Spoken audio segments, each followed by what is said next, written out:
Imagine a quiet corner in a bustling hospital where the weight of a lifetime of service goes unnoticed. We often rush through our days, missing the silent strength of those who have given so much.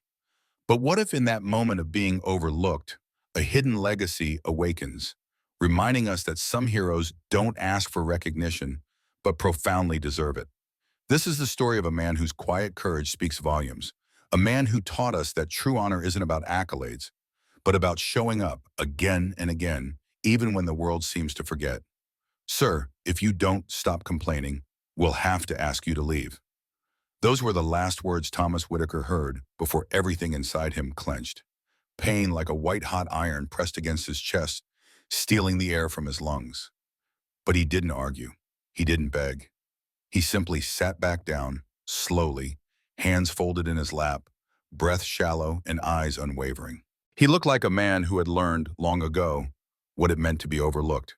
And in this hospital lobby, cold, sterile, full of muffled footsteps and distant monitors, he sat alone, waiting in silence, as though used to being invisible. The stillness broke. It wasn't a noise. It was a presence. First, the faint tremble of window panes, then the whirring thunder of rotors slicing the sky. Dust drifted from the ceiling tiles. Patience and staff moved toward the windows, hands pressed to glass. Outside, a military helicopter veered across the horizon, dipping low, fast. Then it landed. A blast of wind, doors thrown wide.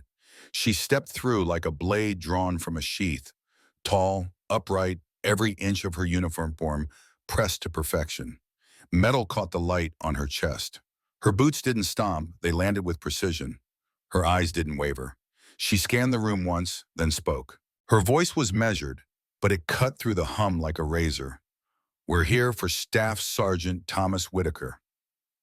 And in that instant, the room forgot how to breathe.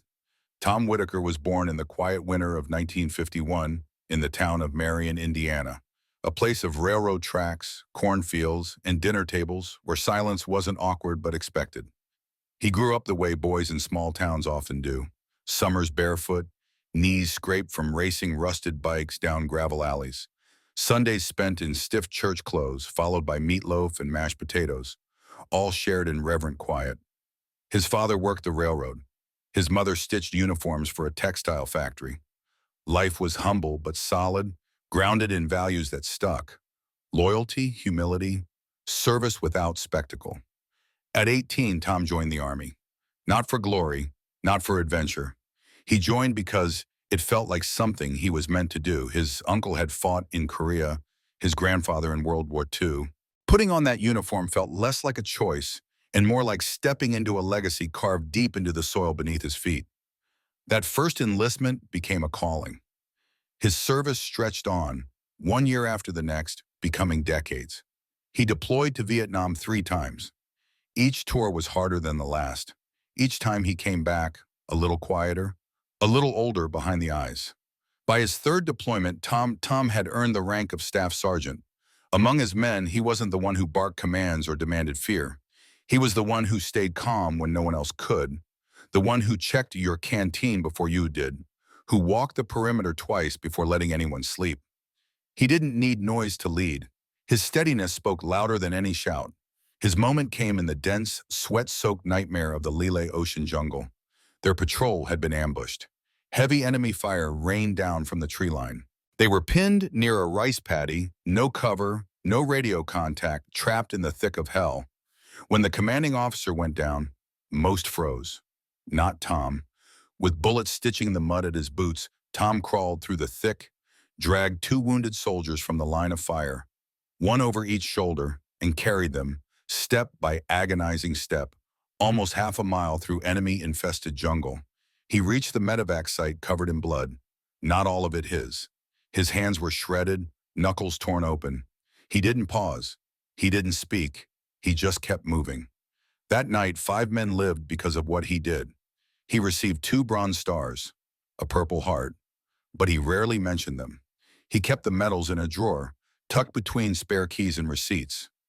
Ceremony wasn't what mattered to him. What mattered was simple. The men came home. After retiring, Tom came back to Marion, back to the familiar rhythm of a town that hadn't changed much in 20 years. He married Helen, the girl who had written him letters every single week he was away. The girl who'd signed each one with a small heart in the corner of the envelope. They bought a modest house at the edge of town.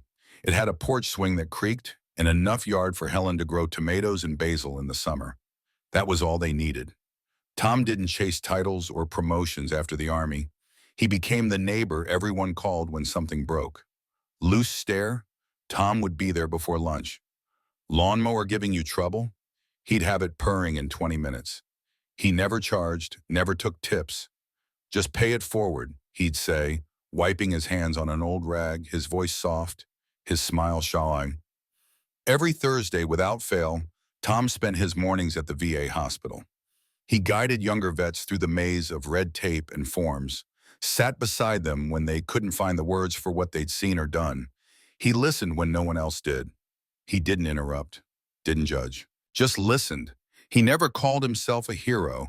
He was just a man who showed up when it mattered, a steady hand in a world that forgot the weight of quiet service.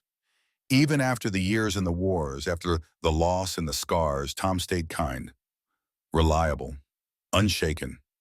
But the world had a way of forgetting. That morning had started like any other in Marion. The sun was just rising over the cornfields. Dew still shimmered on the grass as Tom walked down Maple Avenue, toolbox in hand.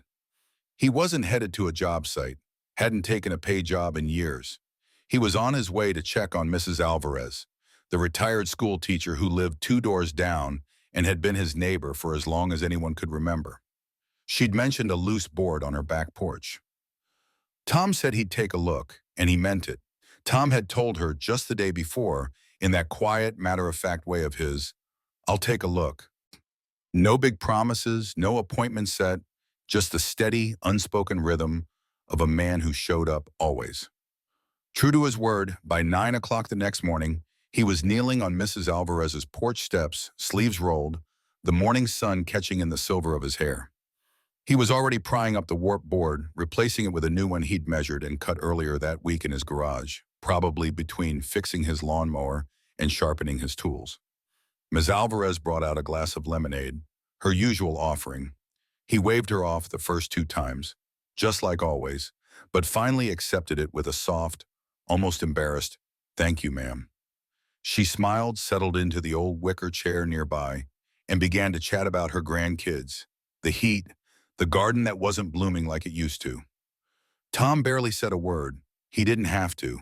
He just listened, nodding once in a while, his hands moving slow and sure, shaped by decades of discipline and quiet care.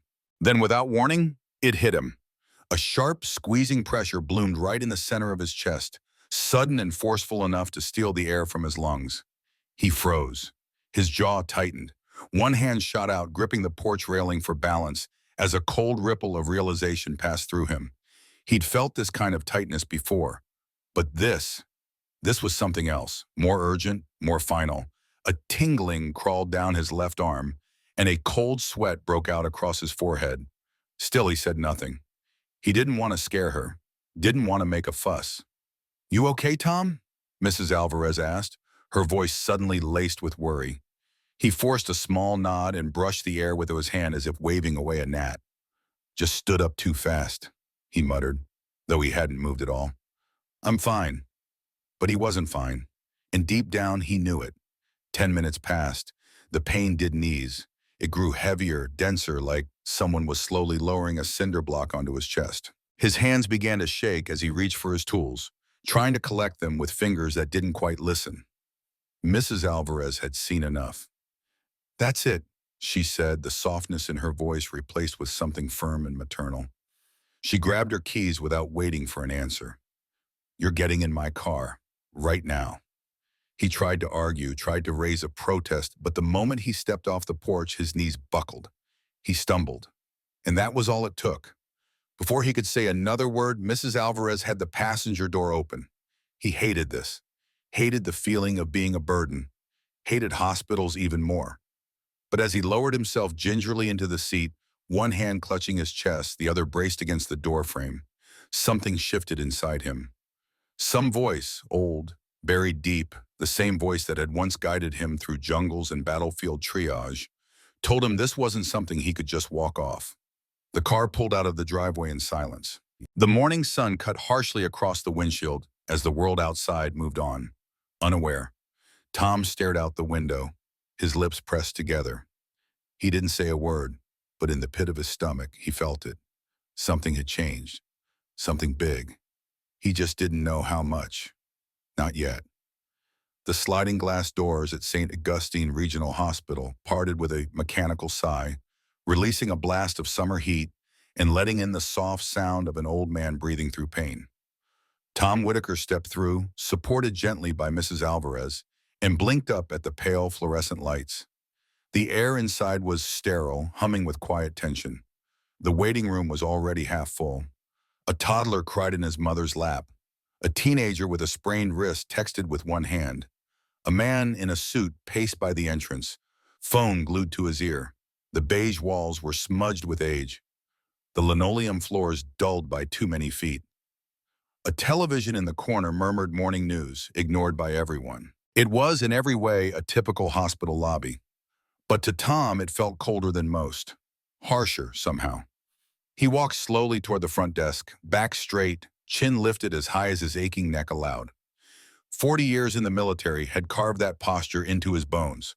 The war had left him with bad knees, dulled hearing, and the kind of scars you don't talk about. But his bearing remained, firm as ever. The young woman behind the desk didn't even glance up as he approached. "Name?" she asked flatly, typing without looking. "Thomas Whitaker," he answered, voice rough with age but still clear. "Chest pain, left side, it's been building since this morning." She looked up then, barely, a flicker of her eyes, a raise of her brow. "Insurance card?"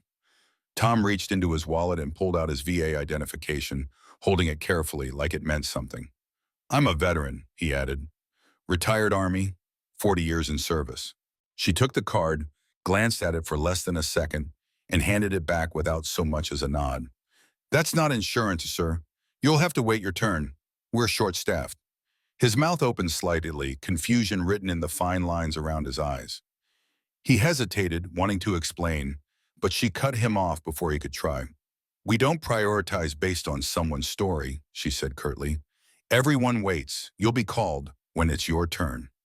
And just like that, Tom stepped back, cards still in hand, the pain in his chest now echoing somewhere deeper. Not just a body failing, but a man fading, invisible in the very country he had once vowed to protect. Her eyes had already shifted back to the screen. Whatever moment might have existed between them had passed, and Tom could feel it slipping away like sand through his fingers. He drew in a breath as if summoning the courage to speak, but nothing came. No protest, no request. Just a small nod, the kind that said he understood, even when he didn't, and then he turned and shuffled toward the hard plastic chairs lined up against the wall. As he sat, a dull ache spread across his chest, deeper now, not just the physical sting he had learned to ignore. This one carried something heavier, something that settled deep in the marrow. He slipped his wallet back into the pocket of his worn coat. Inside, folded carefully like a sacred relic, was a photograph of Helen. She would have looked at him with those no-nonsense eyes and told him straight, "Say something, Tom. Don't let them brush you aside." But he never had a taste for scenes, never liked raising his voice, not even when it counted. From his place by the wall, he watched the front counter. A man in a finely tailored suit approached confidently, exchanged a few quiet words with the same receptionist who had barely glanced at Tom, and with the practiced ease of someone who had done it before, slid a folded bill across the counter. Just minutes later, his name was called. Next came a boy with a bandaged finger, wincing but hopeful. Then a young woman who clutched her throat with every breath. One by one they were seen, their names called crisply over the intercom. And with each new name, Tom felt himself sink a little further into the background, felt himself grow a little more invisible. He coughed, leaned forward slightly, pressing his palm harder against his chest, as if he could brace himself from the inside out. Sweat began to gather under his collar, damp and sour. He looked around the room. Not a single person met his eyes. This wasn't the battlefield where rank carried weight, where actions earned respect. And it wasn't the VA office where he still volunteered on Fridays and was greeted with nods, handshakes, and the occasional thanks, brother. This was something else entirely. A room drenched in fluorescent light where fatigue lingered in the corners and no one saw him as anything but a number. Tom Whitaker, decorated veteran, lifelong mechanic, husband, grandfather, was just another old man on a bench, waiting his turn like he was waiting for permission to matter. He stared down at the tile floor beneath his boots. He'd cleaned floors like this in high school, polished them until they shone. Now they blurred in his vision, and the thought came quietly, uninvited. So this is how it ends. Not in battle, not in some blaze of purpose or moment of bravery. Just like this, in a line, with a number, waiting. He leaned forward in the stiff chair, his breathing shallow now, chest tight beneath the pressure of his own hand, as if holding it all together by sheer will. The room moved around him, voices murmuring, a child crying across the room, the slow beep of a heart monitor from a room behind a cracked door, but none of it felt real. None of it grounded him. Instead, his mind began to slip. He was no longer in the clinic. He was in the jungle. Half a world away, a lifetime ago. The air was thick, choking, every breath like inhaling a wet rag. He was 27 again, boots heavy with red clay, rifle pressed tight across his chest. They had been ambushed just outside a village in Laos. His squad had been cut off, surrounded, the radio crackling with static and panic. Lieutenant Farrow had been hit, thigh shredded by a bullet, blood pumping out in rhythmic bursts. There hadn't been time to wait for orders, just instinct, the kind that takes over when fear is louder than thought. He remembered the shriek of bullets tearing through leaves, the smoke swirling low and stubborn, the stench of sweat and iron-thick blood. He could still feel Farrow's weight slung over his shoulder, one arm holding his rifle, the other wrapped under his lieutenant's back. He hadn't ducked. He hadn't crawled. He ran. Like hell itself was behind him. Every step, a prayer. Every heartbeat, a dare against fate.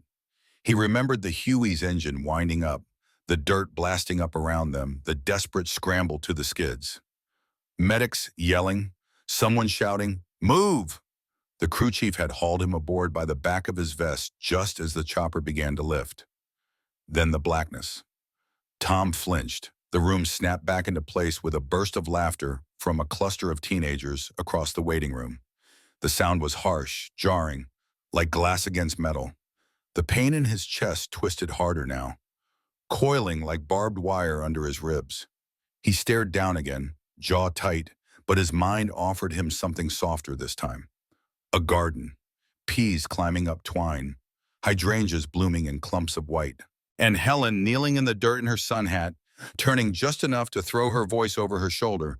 "You're not done until you sweep the porch, soldier." Her words were always simple, but they held weight. She had been the one who steadied him when he came home and couldn't make it through a full night's sleep. The one who told him, again and again, that he wasn't broken.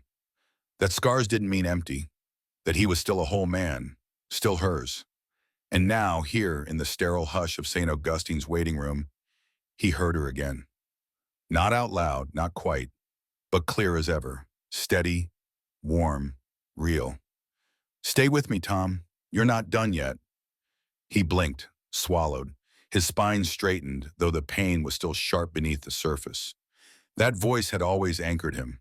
But under the old discipline, under the practiced calm that had carried him through decades, there was a hollow ache that nothing could quiet.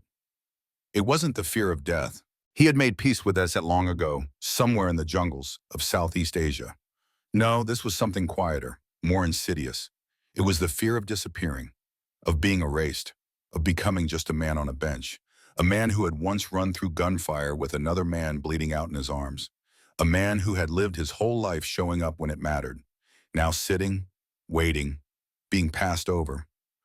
Like his time had expired, like he had nothing left to offer, and still, his hand pressed firm against his chest, Tom Whitaker waited. He'd become background noise, just another figure in a too bright waiting room where everyone was too preoccupied to look twice. No name, no recognition, no urgency. But the real ache wasn't in his chest. It was in the idea that this might be the end, and it would come without anyone knowing, without anyone remembering, that the sum total of his life could vanish in a lobby full of strangers and mean nothing. He shifted in his seat, eyes moving slowly across the room. Not a single glance came back, not one. Still he sat upright, back straight, shoulders set, not because he felt strong, but because Helen would have expected nothing less of him. From his usual station near the sliding doors, Cal Roberts leaned against the wall, cradling a stained paper cup filled with lukewarm coffee. Another long shift, another night on a hospital security detail. Most of the time it was dull work, breaking up family arguments, checking badges, walking empty halls after midnight. But Cal had spent years in the Navy, and experience had taught him things no training manual ever covered.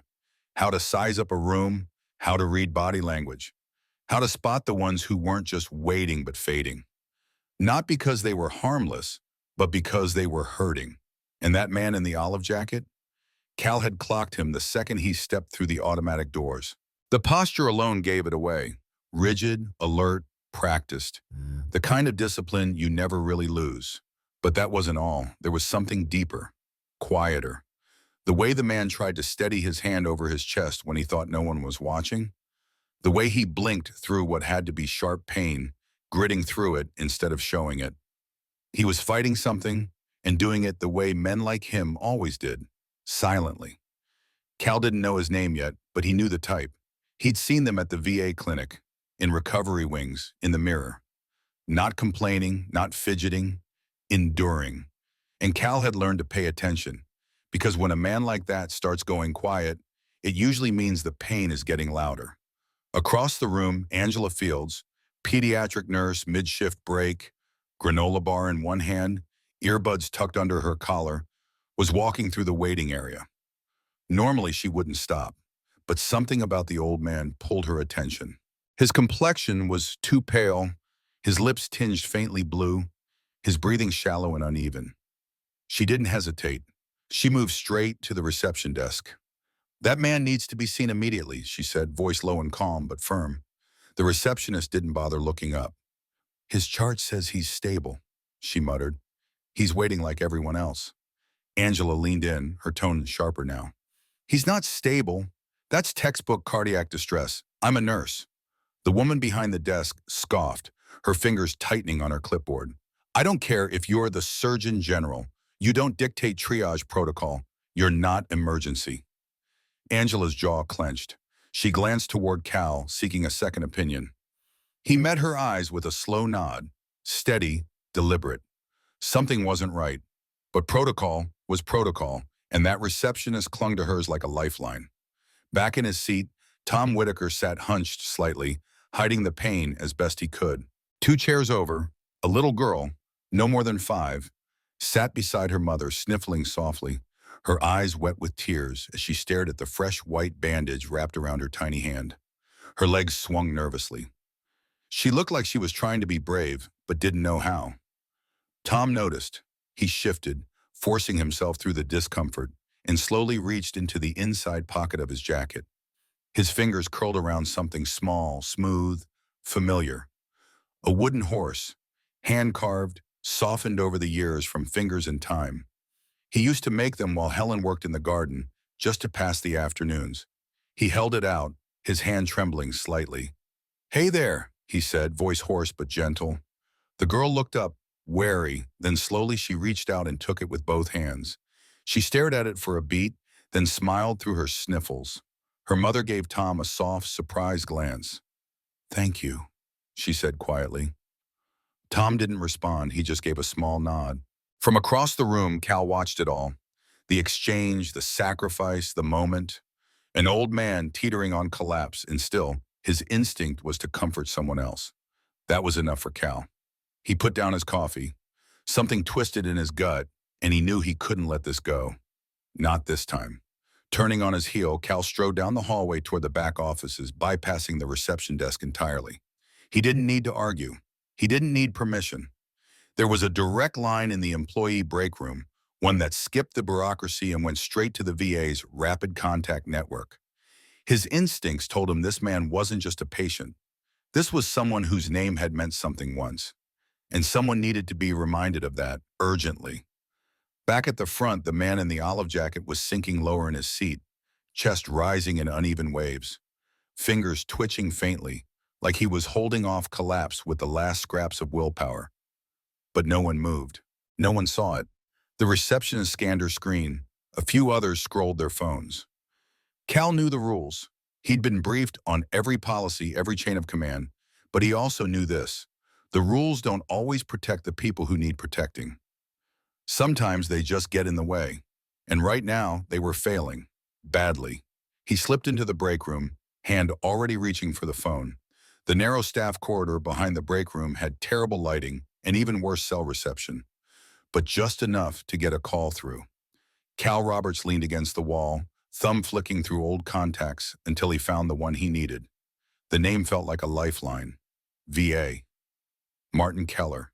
Once his commanding officer, now a senior coordinator in the Veterans Affairs Outreach Unit. If anyone knew how to cut through bureaucratic cement, it was Keller. The line rang only twice. "Keller?"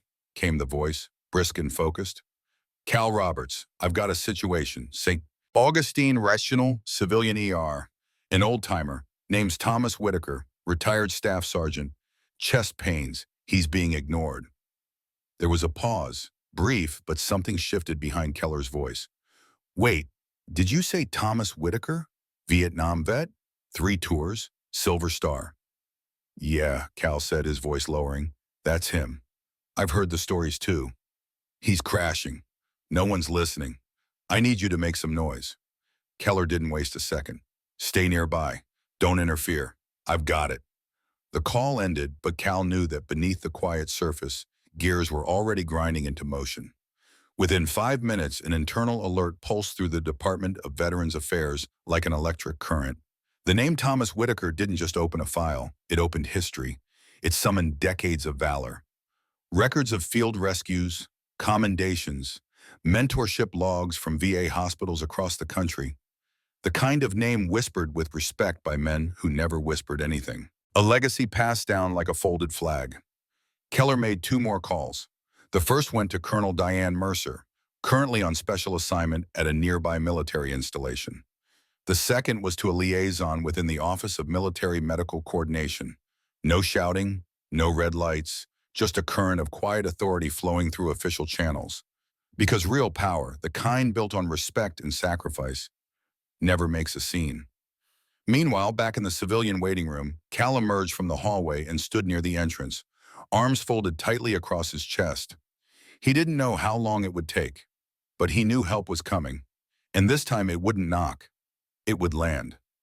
The first sign was a low hum, almost lost beneath a steady blip of heart monitors and muffled coughs. Then it grew. Rhythmic. Heavier. The kind of sound your bones remember. Whump, whump, whump. Heads turned toward the front windows. Conversation stopped mid-word. A nurse leaned forward, palm pressed to the glass, scanning the sky. Outside, the trees danced violently. Leaves spinning in the wind, dust billowing up like smoke from the parking lot. A dark silhouette emerged, descending fast. Green, military, intentional. Inside the waiting room, a hush swept through like a command. Phones were lowered. A toddler clutched tighter to his mother. Even the receptionist's fingers froze mid-keystroke, her gaze darting toward the entrance. The helicopter didn't linger. It carved a sharp, precise arc over the building and dropped into the parking lot like a stone through water. Its rotors tore the afternoon open, setting off car alarms and scattering trash like confetti. The landing was surgical. Seconds later, its side doors slammed open. 3 figures stepped out. Colonel Diane Mercer took the lead. Her dress blues gleamed under the Florida sun, metals glinting with hard-earned light. She walked with finality, each bootfall deliberate, echoing with decades of command. Behind her, 2 military medics in camouflage followed, hauling a trauma kit between them. Their faces were set. Every movement was crisp, honed by training and a sacred urgency. They didn't stop. They didn't ask. They entered. The hospital's automatic doors blew open with the force of the chopper's downwash, sending paperwork fluttering across the front desk. The receptionist stood stunned, mouth parted, unable to find a single word. Colonel Mercer didn't wait. She scanned the room once, then raised her voice, not shouting, but cutting through the stillness like a blade. "Where is Staff Sergeant Thomas Whitaker?" Everyone froze. Cal, now standing ramrod straight near the wall, stepped forward and pointed to the corner. There. Slumped in the chair was Tom, grayed and weary, barely conscious, body curled inward like it was trying to disappear.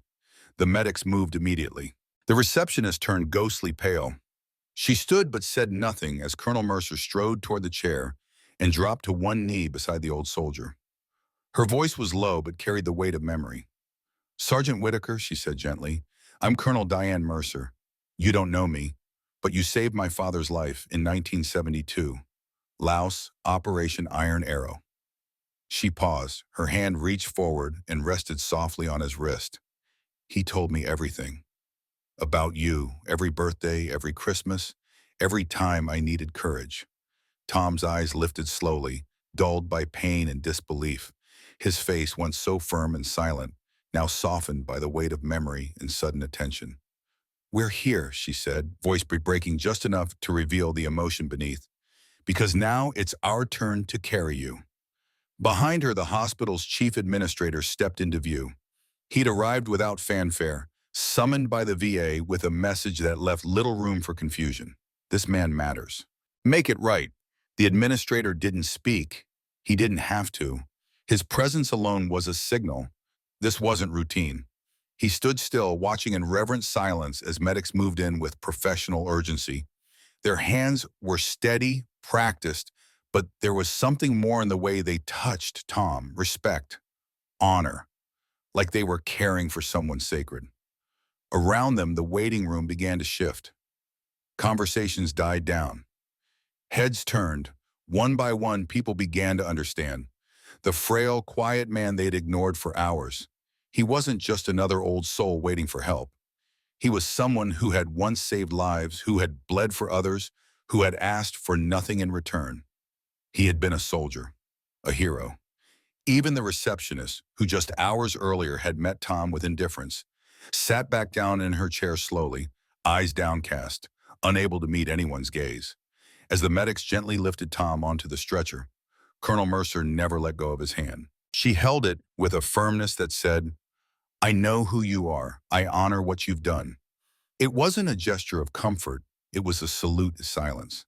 And for the first time that day, Tom didn't feel like a ghost in his own country.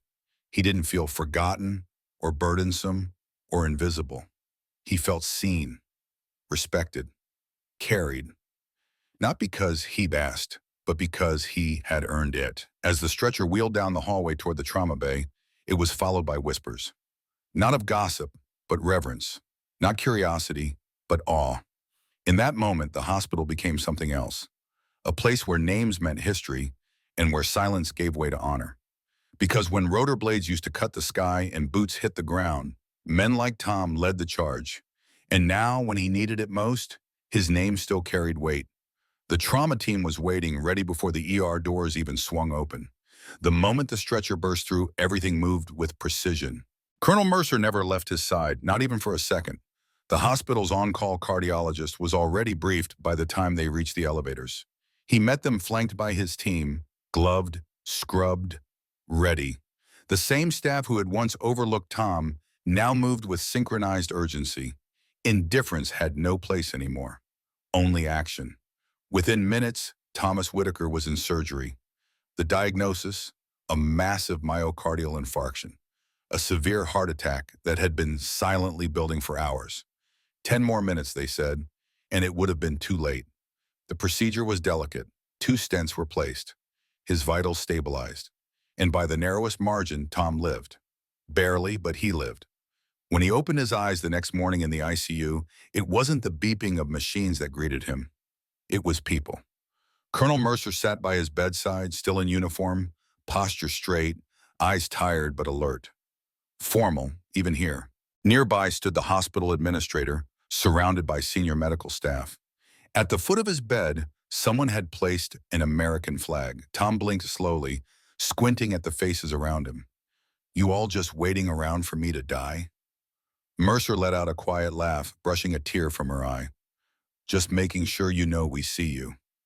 Word of what had happened spread fast. At first, it traveled quietly through veteran groups and local networks. Then the news stations picked it up. But this wasn't just another feel-good headline. It was a reckoning. Within 48 hours, the hospital board launched a full internal review. Cal Roberts, the intake volunteer whose quiet instincts and firm voice had pushed for Tom's care when no one else would listen, was formally honored in a city press conference. A special commendation for distinguished civilian vigilance in defense of veteran honor was pinned to his chest by the mayor himself. Angela Fields, the pediatric nurse who'd been the first to act, was promoted to assistant chief nurse of her department. In interviews, she never named the receptionist directly. She simply said, "We've got to get better at seeing the people who aren't shouting to be seen." As for the receptionist, she was dismissed quietly. No announcement, no goodbye email. One morning, she just wasn't at her desk anymore, and no one asked why. But the consequences didn't stop there. St. Augustine Regional Hospital issued a revised emergency triage policy within a week. Going forward, veteran status would trigger an automatic flag in the intake system, especially in cases where symptoms might be overlooked or verbal complaints dismissed. Meanwhile, Tom's hospital room became a quiet sort of pilgrimage. In the days that followed, visitors arrived steadily, some in uniform, others not. Fellow veterans, members of the American Legion, old trainees from Fort Hollister who now had kids of their own. Some brought letters, others brought nothing but memory. Was now filled with quiet reverence. People stood as he entered, not out of obligation, but respect. Some offered nods, some stepped forward just to shake his hand. Others simply watched in silence, moved by his presence in a way that didn't require words. 3 weeks had passed since he was discharged from the hospital, and while Tom's body still bore the strain of what had happened, something inside him had shifted. He was no longer just another aging veteran shuffling through appointments. He was someone who mattered, and not because he had asked to be, but because his life had rippled outward in ways he never fully understood. He took his usual seat by the window where the light streamed in just right, warming his face and casting soft shadows over the deep lines etched by time and memory. Eric sat beside him now, a quiet constant, no longer a son distanced by misunderstanding, but a man who now saw his father not just as his father, but as a soldier, a hero, and a human being who had carried more than most. Tom didn't say much, didn't need to. The room spoke for him now. A few seats down, a young man in army fatigues glanced his way, clearly nervous, clutching a folder of medical papers. Tom met his eyes and gave him the smallest of nods, reassuring, calm, steady. The young soldier exhaled, shoulders relaxing just a bit. Colonel Diane Mercer had been right. The fight might have ended long ago, but the legacies carried forward. In memories, in families, in lives that were spared and changed, even generations later. The hospital room where he had once laid so still had become a gallery of gratitude. Handwritten letters, photos of men in uniform, some framed, some creased and torn from wallets, lined the shelves and windowsills. There were flowers, yes, but more than that, there were tokens of real connection. A dog tag from a man who'd made it home because Tom had dragged him off a battlefield. A flag signed by soldiers who'd never met him, but had grown up hearing stories about him. A child's crayon drawing labeled, "Thank you, Mr. Tom." He remembered holding that drawing for a long time, his thumb brushing over the bright red heart in the corner. It reminded him of something Colonel Mercer had said after showing him the old photograph of her father and Tom in the jungle. "He didn't just survive that day. He lived because of you." Tom had shaken his head softly at that. "I didn't do it for thanks," he told her. "I did it because it was right." She hadn't flinched. That's exactly what he said too. The words stayed with him, lingering long after the photo had been returned, long after the visitors had gone for the day. In his quiet moments, they came back to him, not like praise, but like a kind of peace. When Eric had shown up that evening, still in work clothes, travel-worn and stunned by the flood of affection surrounding a man he'd thought he fully knew, it had taken everything in Tom not to laugh at the irony. "Dad," Eric had whispered, almost in awe, "what is all this?" Tom, with a dry chuckle, rasped, "Long story, son." As they sat together, Eric scanning the room, the cards, the banners, the stories etched into each photo and note, he finally asked, "Why didn't you ever tell me?" And Tom, eyes gentle, simply said, "Didn't see the point. I wasn't trying to be remembered, just trying to do my part." Eric reached for his father's hand, firm and steady despite the years. "Well," he said, voice thick with emotion, "now the world remembers, and I won't forget either." That moment didn't need anything more. The silence that followed wasn't empty. It was full, full of the things that had gone unsaid for too long, full of respect, understanding, and finally connection. Tom's recovery wasn't easy. It was slow. It was the kind that asked more of his spirit than his body, but each visit, each handshake, each quiet thank you helped put a little more strength in his bones, a little more life in his gaze. And now, back in the clinic on a Thursday morning, like so many before, but so completely different, Tom felt it all around him. Not glory, not fame, but something purer. Recognition. Not for what he'd done, but for who he had always been. As sunlight spilled through the windows, catching on his silver hair and softening the lines of his weathered face, Tom Whitaker closed his eyes for just a moment and breathed it all in. Not the past, not the pain, but the present. This moment, surrounded by people who finally saw the quiet weight he had carried for decades. The war might have ended long ago, but its echoes, his echoes, still moved through the world. And now, finally, the world was listening. The room now hummed with quiet conversation. Veterans, both young and old, turned when he walked in. Some gave him a respectful nod. A few rose from their seats just to shake his hand. A handful had heard what had happened. Most hadn't, but they didn't need the details. They could feel it, the gravity of the man who had lived it. The new receptionist, unfamiliar with his full story, but trained enough to recognize importance when it walked through the door, smiled warmly and greeted him by name. Tom answered with a small wave, his movements unhurried, his presence steady. He made his way to the same seat he always took, tucked in the back corner. A place where he could listen more than he spoke. A place where the wisdom he offered didn't come from textbooks or seminars. It came from scars that had healed slowly and memories that never fully faded. In the weeks that followed, the incident at St. Augustine Regional stopped being just another piece of news. It evolved into something deeper, something more enduring. It became a quiet kind of wake-up call, a reminder that real service doesn't wave its arms or raise its voice. It just keeps showing up, again and again, until someone finally pays attention. Tom never spoke much about what had happened. Not really. He didn't need to.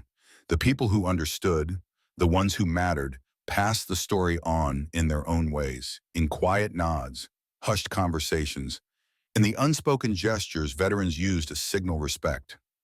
Sometimes Tom would notice a young man watching him from across the room, a guy trying to hide uncertainty behind bravado, searching, not for glory, but for something steady, something real. Tom would meet his gaze and give him a quiet nod. Nothing more, nothing flashy, just a signal. I see you, I've been there. Because the truth is, some heroes never ask for applause. They never ask for anything, but someone always remembers them. Someone always carries their story forward. In the rush of modern life, it's far too easy to overlook the quiet ones. The ones who never make a fuss, who never fight for credit, who sit in the corners of our communities carrying entire histories in silence. But Tom Whitaker, his life, his service, his presence, reminds us of something essential. Sometimes the greatest acts of courage come from those who say the least. This story isn't just about Tom, it's about all the men and women like him, the ones who built the foundations we now stand on, the ones who kept their heads down and did the work that made freedom possible. It asks us something important. Are we paying attention? Are we looking up when someone like Tom walks quietly into the room? Because his story teaches us that honor isn't found in medals or headlines. It's found in how we show up for each other when it matters most. That's the kind of lesson every generation needs to hear. So take a moment, think back. Have you ever met someone like Tom? Someone whose quiet life held a legacy of strength? We'd love to hear your story. Share it with us in the comments. And if this one moved you, please consider liking the video, subscribing, and turning on notifications. Every week, we share new stories that honor veterans, celebrate everyday courage, and shine a light on the quiet strength that still exists all around us. Because while some heroes never ask to be seen, it's up to us to make sure they're never made to feel invisible.